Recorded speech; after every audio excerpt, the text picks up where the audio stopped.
तुझ पे ही तू मेरा हक है। ओके। तो फिजिक्स क्विज यहाँ पर हम आपके आंसर। हाँ बोलो। क्यों, क्या हो गया? हाँ, जब तक के हो तब तक के ठीक हो, है ना? मैं ये क्लास रिकॉर्ड करके ग्रुप पे यानी वहां पे डालूंगा। और मोस्ट प्रोबेबली ये जो क्लास है, अभी मैं बताऊंगा क्लास के एंड में। ये वैसे रिकॉर्डेड रहेगी, डोंट वरी, है ना? आपको मिल जाए, आधे घंटे की क्लास है, कोई ज्यादा टेंशन नहीं है ना। बस जस्ट 2 मिनट रुकना है ना, 2 मिनट में अपन चालू कर रहे हैं।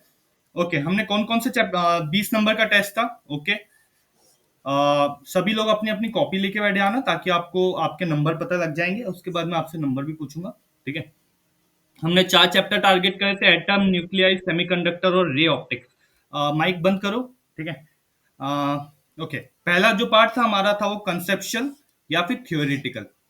यहाँ पर ऑप्शंस आपके इंग्लिश में अवेलेबल है। और क्योंकि सभी ने, मैं ये मान के चल रहा हूँ, टेस्ट दे के रखा है, तो आपको हिंदी के ऑप्शंस भी आपके अवेलेबल, या फिर आपने जो भी ऑप्शन लगाया होगा वो पता होगा।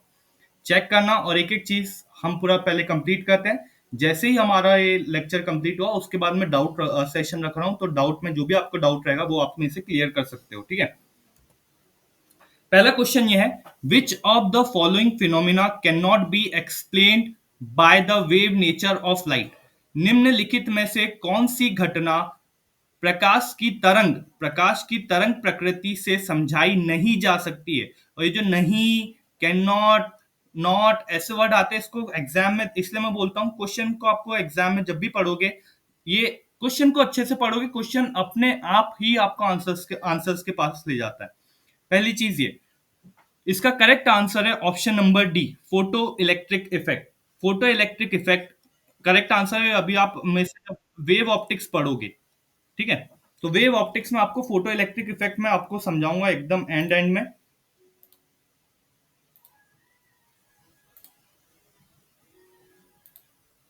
हम्म तो फोटो इलेक्ट्रिक इफेक्ट, इसका हम थोड़ा सा बेसिक बता देता हूँ। फोटो इलेक्ट्रिक इफेक्ट में क्या होता है, फोटोन का यूज होता है इलेक्ट्रिसिटी जनरेट करने में।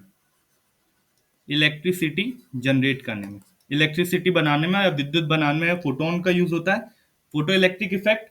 ठीक है। इससे आपके सोलर पैनल सोलर पैनल अगर आपने देखे होंगे तो सोलर, अरे यार, टाइम पे आया करो बाबा। मेक श्योर आप सभी लोग टाइम पे आया करो ना। हाँ, photo electric effect solar panel बनाने में यूज होता है। अगर आपने सभी कहीं ना कहीं तो सोलर पैनल सुना भी होगा, देखा भी होगा, वो फोटो इलेक्ट्रिक इफेक्ट पे चलता है। वही बहुत जल्दी कल की क्लास में हम फोटो इलेक्ट्रिक इफेक्ट भी पढ़ने वाले, तो आपको वो चीज क्लियर हो जाएगी। फोटो इलेक्ट्रिक इफेक्ट मतलब जो फोटोन है, फोटोन यहाँ पर वेव जैसा नहीं, पार्टिकल जैसा काम करता है। पार्टिकल जैसे या फिर कण जैसे काम करता है। इसके कारण इसका करेक्ट आंसर हो गया ऑप्शन नंबर डी। सबने टिक कर लिया होगा, देख लिया होगा किसका सही होगा किसका नहीं होगा। एक बार और एकदम आखिरी में सब अपने अपने आंसर्स मुझे बता देना। ठीक है। क्वेश्चन नंबर है: what happens to the image formed by the concave mirror as the object moves from infinity to focus? Okay sir, notes में भी ये चीज अवेलेबल है, बट मैं आपको इसको रे डायग्राम के थ्रू समझा देता हूं। ये हो गया सर आपका कॉन्केव मिरर, या फिर अवतल दर दर्पण। अवतल दर्पण। अब क्या बोल रहा है सर कि object move from infinity, infinity से आ रहा है ऑब्जेक्ट, ठीक है, टू फोकस, टू फोकस। तो क्या होगा, ये ऑब्जेक्ट आ रहा है इंफिनिटी से फोकस की तरफ बढ़ रहा है, तो क्या होगा, जो आपकी इमेज फॉर्म होगी वो होगी फोकस पे। ठीक है। अब बताओ यहां पर क्या होगा, कोई बता सकता है इसका करेक्ट आंसर? नहीं, मैंने बोला ना, वहां पे मैंने ग्रुप पे डाला था, और ग्रुप पे मैंने ये पूछा था कि क्या आप कॉन्सेप्ट के साथ, किसके साथ, कॉन्सेप्ट के साथ और हर एक चीज के साथ मुझे आंसर चाहिए आपका। तो किसी ने शायद इसका डायग्राम भी बनाया था, मुझे वो चीज बताओ कि कितने लोगों ने का आंसर ये सही आया। डायग्राम बनाया था आपने? हाँ, आप ही के इसमें था ना? चलो फिर भी ट्राई करो, कोई बता सकता है तो। लॉजिक, मैं लॉजिक की बात कर रहा हूँ और आपको लॉजिक पे ही खेलते आना चाहिए ना। बोलो। अरे बोलो रे बाबा।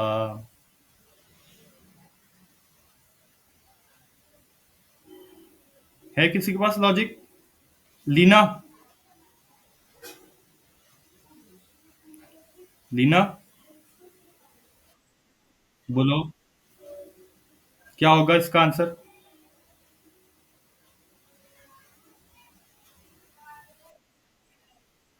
हम्म। इमेज साइज डिक्रीज होगी, है ना? अब एक बात बोलो, फिर से एक बार मैं क्वेश्चन पढ़ रहा हूं, ध्यान से सुनना और उसके बाद, ठीक है, एक चीज बताना कि क्या होगा, ठीक है? यहां पर हमने जो डायग्राम बनाया वो बिल्कुल सही है, कोई टेंशन नहीं है। जब इंफिनिटी से मैंने इंफिनिटी पे इमेज रखी है, कहा कि इंफिनिटी पे, तो सर फोकस पे मेरा आंसर आएगा। मतलब इमेज का साइज एकदम बिंदु पे आ जाएगा या फिर पॉइंट साइज इमेज आएगी। बट सर यहाँ पे फिर से मैंने आपको क्या बोला, क्वेश्चन पढ़ना बहुत मैंने आपके कॉन्सेप्ट वहां पे ऐसा नहीं लिखा कि थ्योरेटिकल क्वेश्चन है। थ्योरेटिकल क्वेश्चंस भी है, साथ में आपका कॉन्सेप्ट भी चेक कर रहा है कि आपका कॉन्सेप्ट क्लियर है या नहीं क्लियर है। यहाँ पे लिखा है व्हाट हैपेंस जब कोई वस्तु अनंत से फोकस की ओर आती है, फोकस की ओर आती है। अनंत, अनंत पे रखी नहीं। हाँ बोलो। हम्म।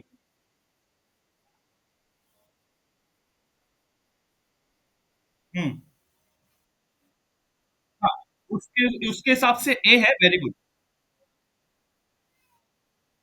हाँ, अभी जो ये फिलहाल में जो कंडीशन रखी है उसके हिसाब से ए सही है, पर अब ध्यान से क्वेश्चन पढ़ो। जब वस्तु, कोई वस्तु अनंत से फोकस की ओर आती है, मतलब चल रही है वस्तु, फोकस है, यहाँ यहां से चल रही है और चलते चलते फोकस की तरफ आ रही है, अभी मूविंग है।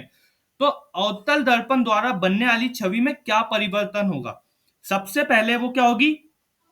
लार्ज होगी, ठीक है। फिर वो क्या होगी? Move from focus to infinity, फिर वो धीरे धीरे इधर आएगी और जैसे ही वो फोकस पे आई तो फिर वापस से डायग्राम उल्टा हो जाएगा और उल्टा होके सब वो फिर से इंफिनिटी पे आ जाएगी। तो आपका ऑप्शन नंबर डी करेक्ट होगा यहाँ पे, ठीक है। सोचने वाले क्वेश्चन है, ध्यान से आपको सोचना है और लगाना है ना, क्वेश्चन को पढ़ने पे ध्यान देना है, ठीक है। फिर नेक्स्ट क्वेश्चन क्या है? According to Bohr's theory, angular momentum of an electron in nth orbit is. Bohr सिद्धांत के अनुसार nवे कक्ष में इलेक्ट्रॉन का कोणीय संवेग क्या होगा? तो sir L is equals to M V R is equals to N H upon 2 pi, option number B, ठीक है। Why are spectral lines in hydrogen atom not continuous? Hydrogen परमाणु में स्पेक्ट्रल रेखाएं सतत क्यों नहीं होती है? क्यों नहीं होती है बताओ? क्योंकि सर हमने अभी पढ़ा, अभी थोड़ी देर पहले ही पढ़ा, एल इज इक्वल्स टू या M V R is equals to N H upon 2 pi, NH/2 pi. मतलब चीजें क्या है? क्वांटाइज्ड है। क्वांटाइज्ड होने के कारण आपके जो स्पेक्ट्रल लाइंस है वो डिवाइड हो जाते हैं अलग अलग स्पेक्ट्रम में।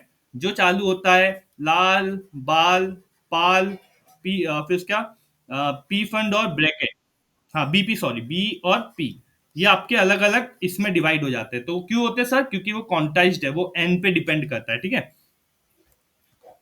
Question number next, which force is responsible for binding of proton and neutron? Again sir ये हमारे डायरेक्ट नोट्स का क्वेश्चन है, कहीं और इधर का उधर का नहीं है, पर फिर भी हम लॉजिक से इसको सॉल्व कर सकते हैं। नाभिक में प्रोटॉन और न्यूट्रॉन को एक साथ बांधने के लिए कौन सी शक्ति उत्तरदायी होती है? कौन सी होती है सर?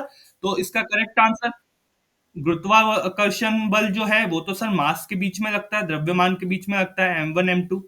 इलेक्ट्रोस्टैटिक फोर्स नहीं हो सकता, वो तो सर Q1 Q2 के बीच में लगता है। वीक न्यूक्लियर फोर्स या फिर स्ट्रॉन्ग न्यूक्लियर फोर्स, दो ऑप्शन बनते हैं। प्रोटॉन और न्यूट्रॉन की बात आती है तो सर वहां पर यूज होती है स्ट्रॉन्ग न्यूक्लियर फोर्स या तो प्रबल नाभिकीय बल, ठीक है। Option number D. Next, what is the reason behind the stability of nuclei with even number of proton and neutron? समान संख्या में प्रोटॉन और न्यूट्रॉन वाले नाभिक अधिकतर स्थिर क्यों होते हैं?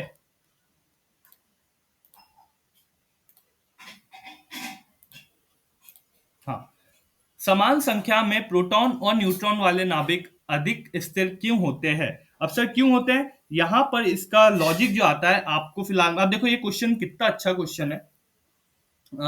इसका लॉजिक जो है आपके नोट्स में अवेलेबल नहीं है, पर देखो एक क्वेश्चन प्रैक्टिस करना क्यों इंपॉर्टेंट होता है। क्वेश्चन प्रैक्टिस करना इसलिए इंपॉर्टेंट होता है कि ये फिर से हमारे लिए एक नया चीज आई कि अगर मेरे पास इवन नंबर ऑफ इलेक्ट्रॉन है और इवन नंबर ऑफ प्रोटॉन है, समान संख्या में प्रोटॉन और इलेक्ट्रॉन है, ये आपके नोट्स में अवेलेबल नहीं है, तो इसका आंसर आता है डायरेक्ट डायरेक्ट ये पेयरिंग इफेक्ट के कारण। बट बहुत सारे बच्चों ने ये भी लगाया होगा क्योंकि हाई बाइंडिंग एनर्जी होती है सर, ठीक है। जनरली हमने पेयरिंग इफेक्ट इसका करेक्ट आंसर है, बट क्योंकि आप लोगों के नोट्स में, आप लोगों की एनसीईआरटी में कहीं पर भी पेयरिंग इफेक्ट नहीं है, उसके कारण इसका जो आपका सेकंड आंसर है ना, ऑप्शन नंबर ए, वो भी सही होगा। तो मैं फिलहाल की कंडीशन में दोनों आंसर्स ऑप्शन ए और ऑप्शन बी को करेक्ट मान रहा हूं, ठीक है। ऑप्शन सी, ठीक है। What type of semiconductor is formed when silicon is doped with phosphorus? Okay, मैंने आपको बताया था अगर 13 ग्रुप या फिर समूह 13, 14 और 15, अगर सर 14 वाले में मैं 13 को डालूं, 13 वाले तत्व या एलिमेंट को डालूं, तो सर पी टाइप बनता है। अगर सर 15 वाले में मैं 14 को मिलाऊं, तो सर एन टाइप बनता है, ठीक है। एन टाइप और पी टाइप। तो इसका करेक्ट आंसर क्या होगा? सिलिकॉन। सिलिकॉन जो कि 14 वाले में है और फॉस्फोरस जो कि 15 वाले में, अगर मैंने इसको इधर डाला तो एन टाइप मतलब ऑप्शन नंबर बी बनता है, ठीक है। अब मैक्सिमम बच्चे ये सोच रहे होंगे सर आपने मुझे पीडीएफ नहीं दी, सर आपने मुझे ये नहीं दिया, सर आपने मुझे वो नहीं दिया। देवांश सर के सामने एक्सक्यूजेस नहीं देना बच्चे, क्योंकि मान लो अगर आपके पास ये सोर्स अवेलेबल नहीं है पर आपने पढ़ा तो है, याद रखना चीजें आपने पढ़ी और समझी है, समझना इंपॉर्टेंट है। और यहाँ पर अगर आपको ये लग रहा है कि मैं पीडीएफ के बेसिस पे सॉल्व कर लूंगी, नहीं। अगर आपने इसको, फिर आप रट्टा ही मारोगे ना। अगर आपने पीडीएफ के बेसिस पे गया कि हाँ सर मुझे पीडीएफ नहीं मिली तभी मेरा आंसर गलत हुआ, नहीं। हाँ बोलो।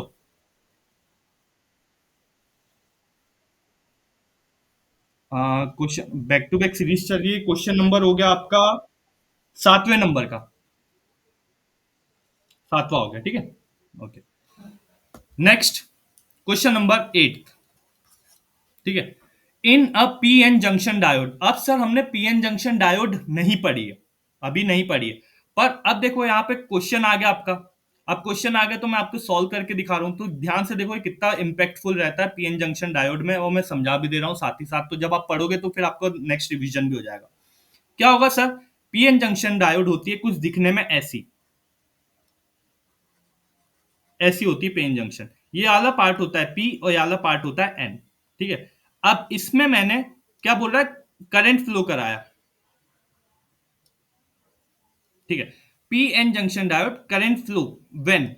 अब सर एक बात बताओ, करंट कब फ्लो होगा सर? जब मैं एक वोल्टेज लगाऊंगा, ये हो गया प्लस, ये हो गया माइनस, ठीक है। मान लो सर पीएन जंक्शन, अगेन ये देखो पीएन जंक्शन बनता कैसे एक बार देख लेना ना, इसका करेक्ट आंसर तो मैं आपको बता ही दूंगा। इसमें देखो मैंने यहाँ पे, ये वाला भी प्लस साइड है, ये माइनस साइड है, ठीक है। ये वाला प्लस साइड है, माइनस साइड है,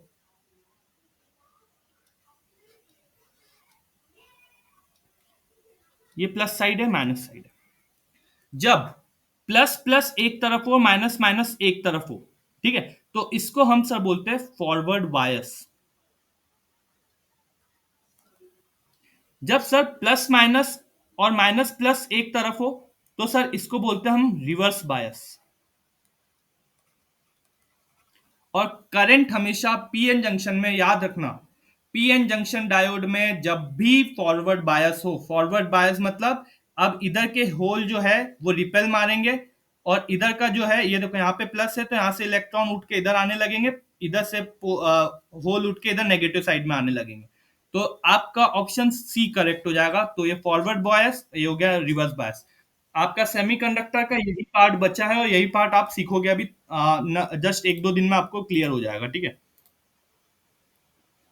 1-2 दिन में आपको कॉन्सेप्ट क्लियर हो जाएगा, ठीक है, तो डोंट वरी अबाउट इट। मस्त हो जाएगा काम। हाँ हाँ, हिंदी में भी बता रहा हूँ। वैसे फॉरवर्ड बायस को फॉरवर्ड क्या बोलते हैं, वही तो बोलेंगे। 2 सेकंड मैं चेक करके देख लेता हूँ। डोंट वरी, है ना। क्या नाम है, डिब्बू, ये वीडियो अपलोड होगी। हाँ बोलो। हाँ, रुक जाओ, इसको क्या बोलते हैं? अग्रगामी होगा। और इसको क्या बोलेंगे? हाँ, जो भी पश्चिगामी, ओके, मुझे हिंदी लिखते नहीं बनेगी वहां पे, सॉरी, ठीक है। हाँ, what happens to the width of depletion layer, again एक नया कॉन्सेप्ट है। डिप्लीशन लेयर में क्या होता है जब रिवर्स बायस लगता है? रिवर्स बायस, अब सर रिवर्स बायस मतलब पश्चिगामी, ओके, रिवर्स का अब देखो मुझे याद हो गया पश्चिगामी। ये हो गया सर मेरा पीएन जंक्शन डायोड। ये हो जाएगा पी, ये हो जाएगा एन। पी साइड होता है पॉजिटिव, एन साइड होता है नेगेटिव। अब मैंने इसमें रिवर्स बायस लगाया। रिवर्स बायस मतलब उल्टा बायस करा या फिर पश्चिगामी लगाया, जो भी है ना। तो उल्टा लगाया मतलब सर मैंने बैटरी उल्टी लगाई। मतलब जो एन साइड है यहाँ पे पॉजिटिव कर दिया, यहाँ पे जो पी साइड है उसको नेगेटिव कर दिया। इसके कारण सर जो डिप्लीशन लेयर है वो क्या होती है, बढ़ती है। ऑप्शन नंबर ए इंक्रीज होती है। अभी फिलहाल में आप चेक करते जाओ, आपको इस चीज का करेक्ट आंसर और करेक्ट करेक्ट एप्लीकेशन जैसी सेमीकंडक्टर कंप्लीट होता है मिल जाएगा। पहली चीज याद रखना। दूसरी चीज ये याद रखना कि जरूरी नहीं, यहाँ जितने भी क्वेश्चन आपको दिए गए हैं, मैं हो सकता था यहाँ पे कुछ और भी डाल सकता था, पर ये जो क्वेश्चन है ना, ऐसे क्वेश्चन आपके एग्जाम में बढ़ाते हैं एंग्जाइटी। ऐसे क्वेश्चन जो आपसे नहीं बन रहे हैं वो आपकी बढ़ा देते हैं एंग्जाइटी। और आपको on the exam day anxiety को अपने फेवर में लाना, कि हाँ एंग्जाइटी मेरी हेल्प करे ज्यादा से ज्यादा क्वेश्चन करेक्ट करने में। उसके लिए आपको ये जो क्वेश्चन है ना जबरदस्ती दिए जाते हैं ताकि आपके एंग्जाइटी बढ़े, आप घबरा जाओ कि कैसे क्वेश्चन दे के रखे हैं, मेरे से तो बन ही नहीं रहे।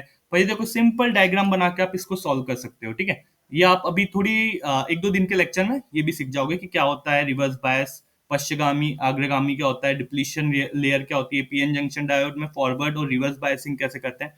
1-2 दिन में सीख जाओगे, ठीक है।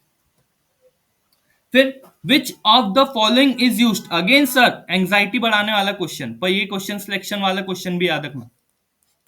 विच of the following is used as light emitting diode material. अब मैंने आप लोगों को सच्ची बात बताना, हमेशा बोला है कि जब भी मेरा लेक्चर चालू होगा आपको लेक्चर तो ठीक करना ही करना है, साथ में एनसीईआरटी भी पढ़ना है। बोला है कि नहीं बोला है? अरे हाँ या नहीं बोलो। ठीक है। कितने लोग मेरे लेक्चर और नोट्स पे डिपेंडेंट है, एनसीईआरटी नहीं पढ़ रहे हो बताओ। आप मेरे नोट्स पढ़ के आराम से 15 से ज्यादा नंबर ला सकते हो, पर इसका मतलब ये नहीं कि हम एनसीईआरटी को भूल जाए। एनसीईआरटी जो है ना वो आपके जो चुटुक मुटुक क्वेश्चन है ना, जो जैसे आला क्वेश्चन पूछा है, एनसीईआरटी वाला क्वेश्चन आपका कवर कराती है। एक एक से लेके 5 नंबर आपके एनसीईआरटी एक्स्ट्रा ऐड कर देगी, और ये उसी का क्वेश्चन है। जाओ सेमीकंडक्टर की बुक उठाओ और पढ़ो उसको, ठीक है। जैसे आप पढ़ोगे तो आपको पता लगेगा कि एलईडी लाइट एमिटिंग डायोड, प्रकाश उत्सर्जक डायोड में कौन सा मटेरियल यूज होता है। तो सर यहाँ पे यूज होता है गैलियम आर्सेनाइड, ठीक है, gallium arsenide, GaAr, gallium arsenide. ये हो गया आपका क्वेश्चन नंबर 10। अब आता है पार्ट 2, न्यूमेरिकल, ठीक है। क्वेश्चन नंबर 11 क्या देखे रखा सर, एक ऑब्जेक्ट कॉनकेव मिरर है। कौन सा मिरर है? अवतल दर्पण। अवतल दर्पण पे अब देखो कैसे अटेम्प्ट कर रहा हूं मैं क्वेश्चन। जैसे ही मैंने अवतल दर्पण पढ़ा तो मेरा इसमें सर एफ जो है, एफ की वैल्यू सर नेगेटिव आएगी, यू की वैल्यू सर नेगेटिव आएगी, और सर मोस्ट प्रोबेबली मुझे अभी कुछ बता के नहीं रखा है तो सर वी की वैल्यू भी नेगेटिव आएगी। ओके, यहाँ पे क्या लिखा है, एक ऑब्जेक्ट एक अवतल दर्पण में फोकल लंबाई या फोकस दूरी 20 दे के रखी है सर, -20 हो गया। ओके, ऑब्जेक्ट वस्तु की दूरी देके रखी सर, कितनी देके रखी है, 30, तो -30 हो गया। इमेज की दूरी पता लगाना है, देखो पूरे ऑप्शन में माइनस पहले से देके रखा है, चलो चेक करेगा। 1/f = 1/u + 1/v, ठीक है। करा। 1 अपॉन आपका जो एफ है वो कितना देके रखा है, -20, इजिकल्स टू 1 अपॉन यू कितना देके रखा है, -30, प्लस 1 अपॉन वी, यहाँ पे ऐसे ही रख दूंगा मैं, ये उठ के लाऊंगा मैं इधर। तो sir 1/30 -1/20 equals to 1/v। LCM कितना आ गया सर, एलसीएम आ गया 60। कितने बार में सर, 2 बार में। कितने बार में सर, 3 बार में। 1/v -1/60 equals to v। Option number आ गया आपका v equals to -60। Option number A. कितने लोगों का है ऑप्शन नंबर ए? हाँ,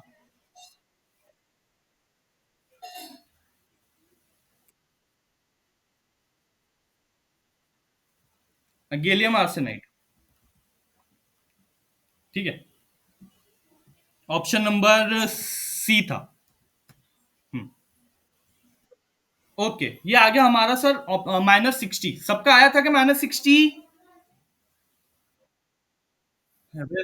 वेरी गुड। चलो क्वेश्चन नंबर, फिर क्या लेके रखा है, एक कॉन्वेक्स लेंस देके रखा है, फॉर्म्स अ इमेज जो कि 2 सेंटीमीटर टॉल है। अब मैं क्या करूंगा सर, मैं तो सर जैसी कॉन्वेक्स लेंस पढ़ा मैंने, तो सर कॉन्वेक्स लेंस में फोकस दूरी जो होती है आपके यहाँ, जो फोकल लेंथ होती है सर वो नेगेटिव होती है। हाँ सर, आपकी जो इमेज होती है, वो सॉरी ऑब्जेक्ट होता है, ऑब्जेक्ट की दूरी भी नेगेटिव होती है। जो सर आपकी इमेज बनती है वी, वो डिपेंड करती है रियल है या फिर जो भी वास्तविक है, या फिर क्या नाम से जो भी है उसकी कंडीशन पे रहती है। यहाँ पे क्वेश्चन क्या पूछ रहा है हम वो चेक करते हैं सबसे पहले कि क्वेश्चन की डिमांड क्या है। दूसरा मैग्निफिकेशन देके रखा है इसका सर, पर मैंने तो ये चीज बताने की जरूरत ही नहीं, मैंने अभी क्वेश्चन ही नहीं पढ़ा। Okay, A convex lens forms an image of 2 centimetre tall object. एक उत्तल लेंस 2 सेंटीमीटर ऊंचाई वाली वस्तु की छवि बनाता है। Okay sir, the magnification is produce 2, magnification 2 दे के रखा है। What is the height of image? अरे sir, m is equals to H dash upon H. क्या दे के रखा है सर मुझे? उत्तल लेंस, वस्तु की ऊंचाई, ऑब्जेक्ट की ऊंचाई, ऑब्जेक्ट की ऊंचाई कितनी दे के रखी है सर? 2। मैग्निफिकेशन सर मुझे कितना दे के रखा है? मैग्निफिकेशन या आवर्धन जो है मुझे 2 दे के रखा है। तो sir 2 equals to H dash upon H, यानी 2। तो एच डैश की वैल्यू आ गई sir 4 centimetre.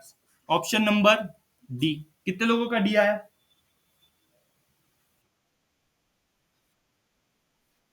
Very good.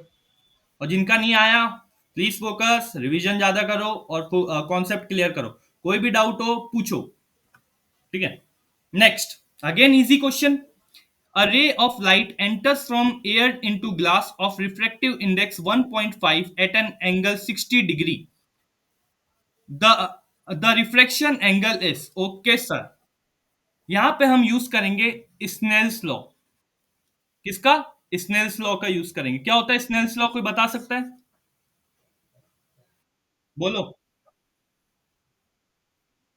Mu 1 sine I, mu 2 sine R. अब सर लाइट जो है वो एयर से या हवा से कहां जा रही है सर? हवा से ग्लास में जा रही है। ओके सर, हवा का जो अपवर्तनांक होता है वो 1 होता है, और जो ग्लास का देके रखा है वो 1.5 देके रखा है। ओके सर, एंगल देके रखा है सर, जो कोण है जिस पे प्रवेश कर रही है वो देके रखा है 60 डिग्री। चलो लेते हैं। म्यू 1 की वैल्यू हो गई सर 1, इंटू साइन आई हो गया सर 60 डिग्री, तो साइन 60 डिग्री। म्यू 2 कितना देके रखा है सर 1.5, और मुझे सर साइन आर की वैल्यू निकालना है। ओके सर, साइन 60 होता है, याद कर लो फिर से, मैं फिर से लिख रहा हूं जब तक तुमको याद नहीं होता। 0 डिग्री, 30 डिग्री, 45 डिग्री, 60 डिग्री और 90 डिग्री। ओके सर, 0 पे 0, इस पे हाफ, इस पे 1/√2, इस पे √3/2, और सर इस पे कितना, 1। सर साइन 60 की वैल्यू कितनी होती है? तो सर साइन 60 की वैल्यू होती है इतनी। ठीक है, कितनी? इतनी। तो लिख दो यहाँ पे √3/2 equals to 1.5 upon sine R. Okay sir, अब यहाँ पे क्या करें सर, तो जो आपका ये है वो कितना होता है सर? अगेन √3 होता है। ठीक है, √3 होता बोल रहा हूँ, 3/2 होता है। ये √3 हो गया, ये 2 हो गया, ये हो गया साइन आर। ओके सर, 2 से 2 कैंसिल। एक ये जो √3 है इसको मैं √3 इंटू √3 लिख सकता हूँ। एक √3 से एक √3 कैंसिल, तो 1/√3 साइन आर। अब सर कहीं पे इसकी वैल्यू दे के रखी है क्या? बताओ। सर 1/√3 तो किसी की वैल्यू नहीं होती, देखो किसी की ना, जीरो की वैल्यू है ना हाफ की वैल्यू है ना, को मतलब एंगल देखो, किसी की वैल्यू नहीं आ रही ना यहाँ पे। तो option number 30, option number 45 degree तो ऐसे ही हट गया। अब सर हमारे पास बचा ये कैलकुलेट करने का। अब यहां पर मैक्सिमम बच्चे बोलेंगे कि सर इसको कैलकुलेट कैसे करें। तो अब देखो, मैं इतने कम समय में आपको ये चीज सिखा तो नहीं सकता, पर क्योंकि आप इसको ऐसे समझ सकते हो कि आपको एक चीज और याद रखनी पड़ेगी कि √2 की वैल्यू क्या होती है और √3 की वैल्यू क्या होती है। √3 की वैल्यू होती है 1.414, इसकी होती है 1.73। आप डिवाइड करोगे तो ऑप्शन जो है इट कम्स नियरली 4.1, क्या 41.8। ये क्वेश्चन जो है ये न्यूमेरिकल भी है, कॉन्सेप्चुअल भी है, थ्योरेटिकल भी है, प्लस हार्ड भी है।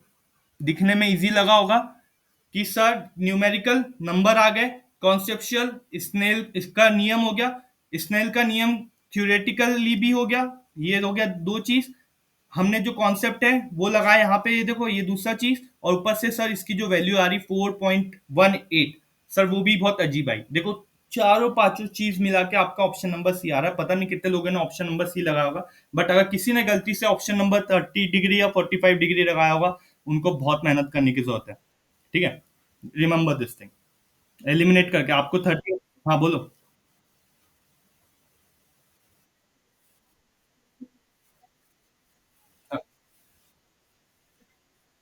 ये वाला पार्ट।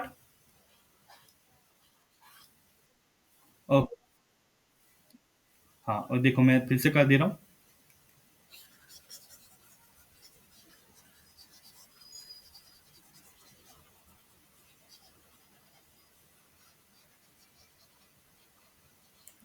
ओके, क्या आया था सर? ये आ गया, sin 60 की वैल्यू सर √3 होती है अपॉन 2। ये हो गया √3 अपॉन 2 इन टू, वो sir is equals to, sir मैं 1.5 जो है इसको मैं 3/2 लिख सकता हूँ। ठीक है, डिवाइड करके देखना 3/2 होगा। ठीक है, 3/2। ठीक है, अब मैंने 3/2 लिख दिया। साइन आर मुझे निकालना है। ओके सर, एक बात, एक और चीज आपको यहाँ पे जो नई सीखनी है वो ये थी कि √2 इंटू √2 हमेशा 2 होगा, √3 इंटू √3 हमेशा 3 होगा, √x इंटू √x हमेशा x होगा। ठीक है, तो यहाँ पे सर देखो 3 लिखा है, तो 3 को मैं कैसे लिख रहा हूँ, √3 इंटू √3/2। यहाँ पे √3/2, ये आपके लिए बहुत इंपॉर्टेंट कॉन्सेप्ट है, याद रखना। आपको जो मैथ से, हाँ बोलो। ये तो लिखा है मैंने, 1.5 को 3/2 लिखा। अब देखो, अरे भाई 5 का आधा ढाई होता है। 5 का आधा क्या होता है? ढाई होता है। वैसे 3 का आधा कितना होता है? 1.5 होता है। तो ये तो लिखा मैंने 1.5, 3 का आधा 1.5, वही है ना। ये कट गया, ये कट गया, ये कट गया, ये कट गया, तो आ गया सर साइन आर। ठीक है, अब ये √3 चल जाएगा नीचे, तो 1/√3 is equal to sine R. अब आप ध्यान से देखोगे 1/√3 या ना यहाँ पर है, ना यहाँ पर है, ना यहाँ पर है, ना यहाँ पर है, यहाँ पर ना यहाँ पर है, तो ना 30 डिग्री वैल्यू होगी ना 45 डिग्री वैल्यू होगी, वैल्यू आएगी आपकी यहाँ पे। अब सर ये कैसे कैलकुलेट करते हैं? तो ये क्वेश्चन में बस मैंने एक एरर ये हुआ कि मुझे यहाँ पे कम से कम 60 डिग्री या फिर 90 डिग्री लिख देना था, ताकि आप थोड़ा सा और लॉजिक लगा के ऑप्शन नंबर C2 लगा देते हैं। ये कैलकुलेट करना थोड़ा डिफिकल्ट होता है, और ये क्वेश्चन काफी अच्छा क्वेश्चन था भाई, बहुत मस्त क्वेश्चन था। जिसने भी सी लगाया होगा मैं उसको तो लॉजिकली क्लैप ही करूंगा। ठीक है, अब आता है sir next question. In an hydrogen atom the radius of the first orbit is इतनी देके रखी है, the radius of third orbit कितनी कितनी होगी ये बताना है। ओके, कोई इसका फॉर्मूला भी अगर मुझे बता दे तो I will clap for them. चलो बताओ। हाँ, वेरी गुड। क्या आपने आपने तो क्या? हाँ, बोलो बोलो बोलो। हाँ।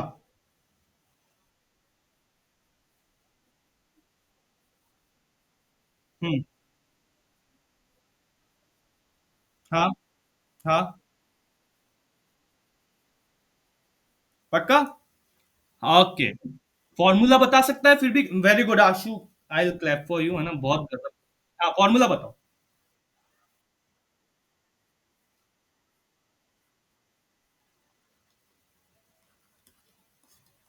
Very good. अब जेड सर, हाइड्रोजन एटम की बात हो रही है, तो हाइड्रोजन एटम का जो परमाणु क्रमांक होता है या फिर एटॉमिक नंबर होता है सर, वो होता है एक। ओके, कौन से? हेलो। हाँ, बोल कौन? हाँ दीप्ति, बोलिए। हाँ, वो सीट तो फुल हो गई यार। उस दिन मैं तुम्हें, अब वो तुम्हारी एक्चुअली दादी जी एक्सपायर हो गई थी, तो मैंने उसके बाद तुम्हें कॉल भी नहीं करा। फिजिक्स की चाहिए? ओके, तो अब तो तुम क्लास नहीं आओगे ना? ओके, चलो ठीक है, तो कल ज्वाइन करो कल से, है ना, फिजिक्स? ओके, चलो ठीक है, हैव अ ग्रेट डे, मिलते हैं कल, है ना? ओके। हाँ, तो अब sir, radius of the third orbit, third मतलब मुझे तीसरी ऑर्बिट का देखना है। तो सर, यहां पर 0.53 इंटू 3 का स्क्वायर अपॉन जेड की वैल्यू तो देके रखिए 1। ओके, मल्टीप्लाई करो तो 0.53 मल्टीप्लाइड बाय 9, 9 से मल्टीप्लाई करा तो सर कितने बार में आएगा सर? सही में? तो फिर कौन मस्ती कर रहा है, किसको? लीना नहीं दिख रहा है क्या? लीना।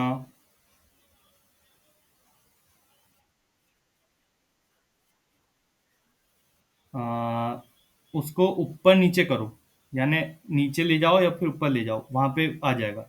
इधर उधर ट्रांसफर करो। रुको, एक काम करता हूँ, 2 सेकंड रुको।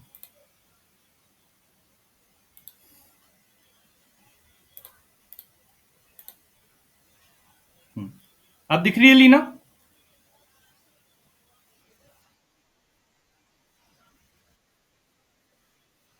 यार, ये कैसा का सीन होता है? एक बार लीव करो फिर ज्वाइन करो, जल्दी करो, जल्दी जल्दी। दोनों, अश्विनी और लीना, जल्दी करो।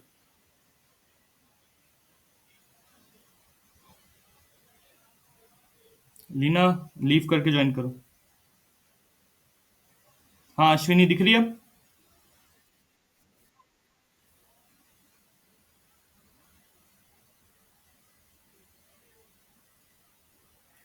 मन करे सो प्राण दे, जो मन करे सो प्राण ले, वही तो एक। दिख रही है लीना अब? हाँ, चलो ग्रेट।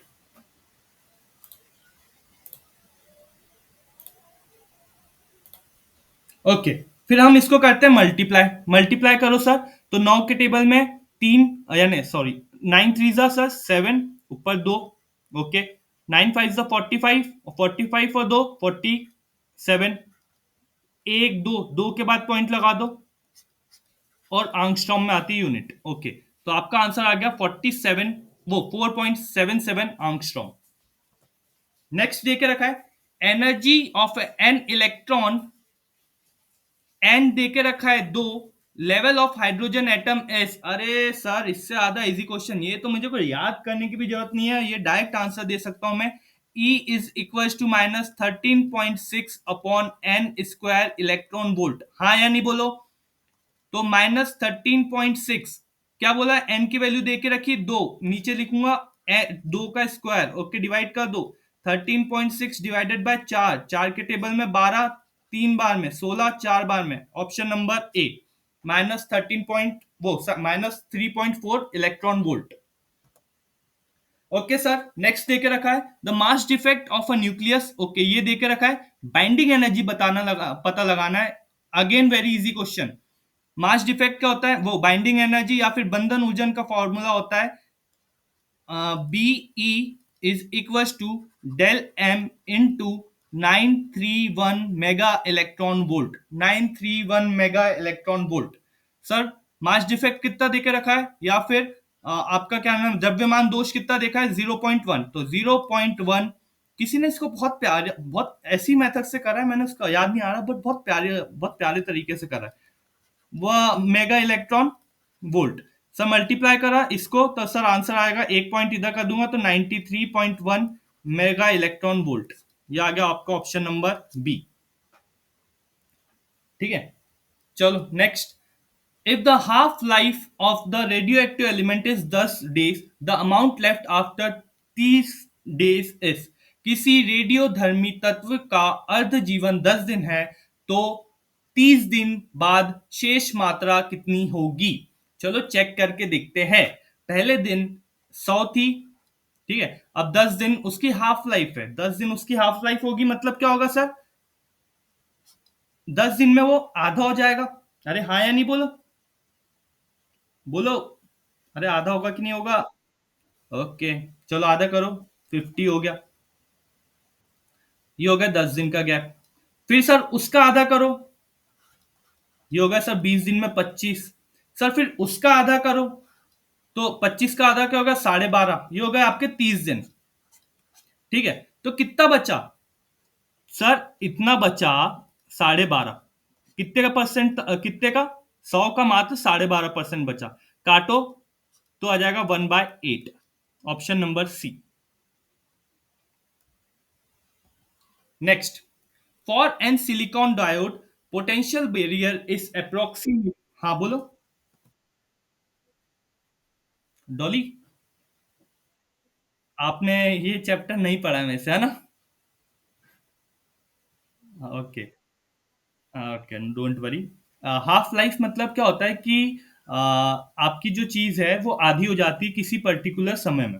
ठीक है, तो मान लो यहाँ पे मैंने ये वाला जो क्वेश्चन है इसको कभी, हाँ और एक और चीज है, कभी भी किसी भी एलिमेंट का ये सॉरी, हाफ लाइफ हम ग्राम में भी चेक करते हैं, ग्राम में, और टाइम में आपके यूनिट आ जाती है ग्राम में, ना ये ग्राम में आ जाएगा। ओके, तो ये चीजें आधी हो जाती है। हाफ लाइफ मतलब अर्ध जीवन, मतलब 10 दिन के अंदर वो चीज हो जाएगी आधी। अब 30 दिन में कितनी होगी सर? तो 10 दिन को मैं 30-30 के पार्ट में डिवाइड कर दे रहा हूँ। ओके सर, मेरे पास 100 ग्राम चीज थी। पहले 10 दिन जब हो जाएगी तो वो उसका आधा कितना होगा, 50। फिर उसमें फिर नेक्स्ट 10 दिन में सर उसका आधा कितना हो जाएगा, 25। फिर नेक्स्ट 10 दिन में सर, तो टोटल कितने दिन होगा, 30 दिन में। 30 दिन में सर उसकी क्वांटिटी कितनी बची, 12.5।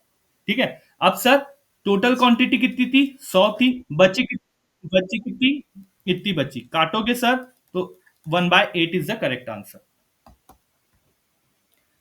For a silicon diode barrier potential is approximately कितना होता है? सिलिकॉन डायोड के लिए बाधा विभव लगभग कितना होता है? ऑफ कोर्स ये क्वेश्चन भी आपसे नहीं बनेगा। क्यों नहीं बनेगा सर? क्योंकि हमने तो सर सेमीकंडक्टर अभी पूरा पढ़ा नहीं है, पहली चीज। और दूसरी चीज सर, हमने एनसीईआरटी आपने जैसा बोला था वैसा तो किया नहीं है। तो दोनों यहाँ भी नहीं पढ़ा, और यहाँ तो सर हमने, सर जब तक कि आप घर में घुस के हमारे साइड में बैठ के नहीं बोलोगे कि सर बैठ पढ़ो एनसीईआरटी, तब तक के तो सर हम टच भी नहीं करेंगे। ठीक है, अगर आप डायरेक्ट इसको पढ़ोगे, आपकी एनसीईआरटी का एकदम सिंपल सा क्वेश्चन है, 0.7 वोल्ट, काम खत्म। ठीक है, थ्योरेटिकल क्वेश्चन है, पता पता नहीं न्यूमेरिकल में कैसे आ गया।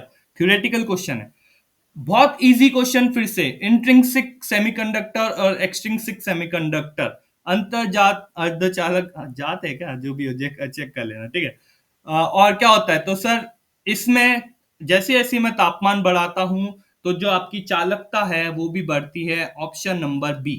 ठीक है, the current through a PN junction is this. Forward bias में है, व्हाट हैपेंस? फॉरवर्ड बायस में सर करंट, अभी अब समझाया था कि करंट चलता है। अग्रवर्ती बायस हो, अग्रगामी बायस हो, या जो भी प्रकार का बायस हो, अगर मैं उससे धारा 5 मिली एम्पियर का करंट करता हूं, तो रिवर्स बायस में क्या होगा, ये पूछा है। तो उसमें तो सर करंट बढ़ता है, किसमें? फॉरवर्ड बायस में, या इसमें उल्टा, अगर मैंने 5 एम्पियर का करंट कर दिया तो सर फॉरवर्ड का उल्टा क्या होता है, रिवर्स। इसमें करंट क्या होगा, कम हो जाएगा। तो जीरो तो होगा नहीं, राज करंट फ्लो होगा नहीं, ऐसा नहीं होगा। फॉरवर्ड का उल्टा रिवर्स मतलब फिर स्मॉल हो जाएगा current, small leakage current flows. Again ये आप सेमीकंडक्टर पढ़ोगे में से, तो आपको ये क्वेश्चन भी देखते ही बनेगा, ज्यादा दिमाग लगाने की जरूरत ही नहीं पड़ेगी। यहाँ पर हमारा होता है thank you, wait for the correct answers. यहाँ पे मैंने पूरे करेक्ट आंसर्स आपको बता दिए हैं। ये पीडीएफ आपके पास अभी कुछ देर में शेयर हो जाएगी, ठीक है। अब मैं